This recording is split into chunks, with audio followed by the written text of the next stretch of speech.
This is the new 2023 Kia Sorento enters the new model year with improved packaging across all trims, building upon its generous array of standard features. Starting with the base LX, its roster of advanced driver assistance systems ADAS has been extended to include standard Blind Spot Collision-Avoidance (BCA), rear cross-traffic collision avoidance, and safe exit assist. All other trims gain convenience features that were previously optional. The S gets a wireless smartphone charger, the X gets an 8-way power front passenger seat and frameless rear view mirror, and the SX gets a 12.3 inches color digital instrument panel, power folding exterior mirrors, and rain-sensing windshield wipers. The range-topping SX Prestige now comes with standard AUD, which includes gloss-back exterior accents and revised bumpers as part of the treatment.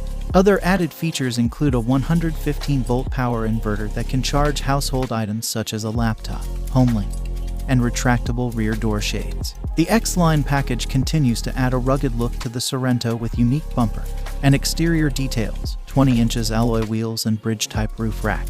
If you liked the video, please subscribe the channel and thanks for watching.